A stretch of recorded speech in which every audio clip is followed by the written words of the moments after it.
ठीक है, नितिन ने कहा और उसका बैग ले लिया।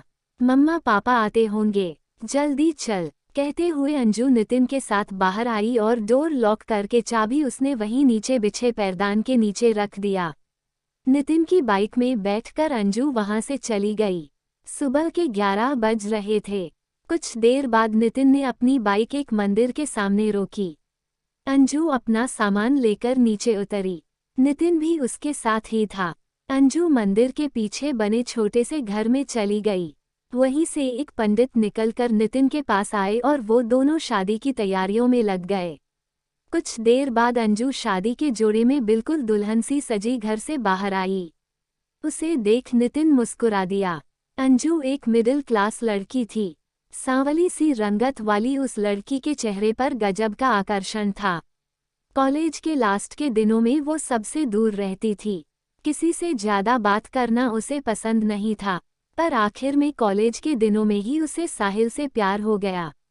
वो उसी से शादी के लिए घर से भाग आई थी, क्योंकि साहिल के घर वालों ने साहिल की शादी कहीं और तय कर दी थी। अंजू की फैमिली में उसके पापा मम्मी और एक छोटी बहन थी। उसके पापा एक ईमानदार कांस्टेबल और माँ हाउसवाइफ थी। उसकी बहन अभी स्टडी कर रही थी। नितिन अंजू का पड़ोसी और दोस्त दोनों था। लाल जोड़े में अंजू बेहद खूबसूरत लग रही थी। गले में सिंपल सा हार, हाथों में चूड़ियाँ, माथे में मांग टीका और छोटी सी बिंदी। सिंपल से मेकअप में भी वो बेहद खूबसूरत लग रही थी। अंजू वहां आई और उनके साथ उनका हाथ बटाने लगी, पर नितिन ने उसे रोक दिया और वहां दूल्हा दुल्हन वाली जगह में उसे बिठाते हुए बोला, तू बस यहाँ बैठकर अपने दूल्हे का वेट कर समझी। अंजू बस मुस्कुरा कर रह गई।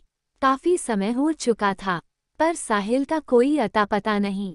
ये साहिल कहाँ रह गया? नितिन ने नाराजगी से कहा, किसी काम से फंस गया होगा। अंजू ने नितिन से ज्यादा खुद को तसल्ली दी, क्योंकि उसके चेहरे पर परेशानी साफ झलक रही थी। साहिल का इंतजार करते करते अब 3 बज गए, तो नितिन ने अंजू को साहिल को कॉल करने के लिए कहा। अंजू ने हाँ में सिर हिलाया और साहिल का नंबर डायल किया। रिंग जाती रही, जाती रही, जाती रही, पर सामने से कॉल रिसीव नहीं किया गया। अंजू ने दोबारा नंबर डायल किया, तो अब वही नंबर ऑफ आ रहा था। अब अंजू की परेशानी और ज्यादा बढ़ गई। क्या हुआ? अंजू को परेशान देख नितिन ने उससे सवाल किया। फोन बंद है, अंजू ने बेचारगी से कहा। मुझे तो ये लड़का पहले से ही पसंद नहीं था, अब उसकी हरकतें भी ऐसी हैं। नितिन खुद में ही नाराजगी से बड़बड़ाया। तुमने कुछ कहा? अंजू ने नितिन की बात सुनी नहीं तो पूछ लिया। कुछ नहीं, तुम किसी और को कॉल करो जिसे साहिल के बारे में पता हो। नितिन ने बात बदली तो अंजू ने हाँ कहा और अपने फोन में लग गई, पर दूसरा नंबर बिजी था। ऐसे ही शाम हो गई। पंडित जी अब पूजा की तैयारी कर रहे थे। शाम हो चुकी थी और मंदिर में लोगों का आना शुरू हो चुका था। वो लोग एक साइड बैठे थे, कुछ लोग उन्हें ही देख रहे थे। अब अंजू के मन में भी डर बैठने लगा था। उसने आखिर में साहिल के दोस्त प्रेम को कॉल किया। 2 रिंग के बाद ही कॉल रिसीव हो गया। हेलो प्रेम। कॉल रिसीव होते ही अंजू ने कहा, कौन? सामने से प्रेम ने हैरानी से पूछा। मैं अंजू बोल रही हूँ। साहिल कहाँ है? उसका नंबर बंद है, अंजू ने पूछा तो सामने कुछ पल की शांति छा गई। प्रेम, अंजू ने जैसे उसे होश में लाया। सॉरी भाभी, आई मीन अंजू, पर साहिल ने शादी कर ली है और आज नहीं, अभी उसके घर में ग्रैंड रिसेप्शन है, सामने से प्रेम ने कहा तो अंजू के हाथ से उसका फोन छूटते छूटते बचा। ये क्या बकवास कर रहे हो तुम? साहिल तो मुझसे शादी करने वाला है, अंजू ने गुस्से में प्रेम पर भड़कते हुए कहा। सॉरी टू से, बट एक्चुअली में उसकी शादी हो चुकी है, वो भी उसकी बचपन की दोस्त रिया के साथ। यकीन ना हो तो खुद जाकर देख लो, उसके घर में अभी पार्टी चल रही है, सेलिब्रेशन कर रहा है साहिल अपनी वाइफ के साथ। प्रेम ने आखिर में थोड़ा चिढ़ाने वाले अंदाज में कहा और इससे पहले अंजू उससे कुछ कहती उसने कॉल एंड कर दिया। अंजू तो जैसे अपनी जगह पर जम सी गई थी। क्या हुआ अंजू? नितिन ने परेशान होकर पूछा। वो साहिल ने किसी और से शादी कर ली नितिन। अंजू ने लगभग रुवासा होकर कहा था।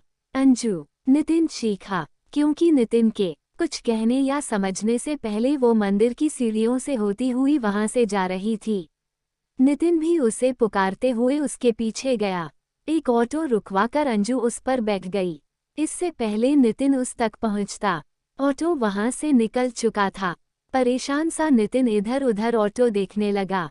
कुछ देर बाद उसे एक ऑटो दिखा तो वो उस पर सवार होकर वहां से निकल गया। कुछ देर सोचने के बाद आखिर उसे साहिल का एड्रेस याद आ ही गया। उसके अंदाजे से वो साहिल के घर ही गई होगी। सोचकर उसने ऑटो ड्राइवर को साहिल के घर का एड्रेस बता दिया।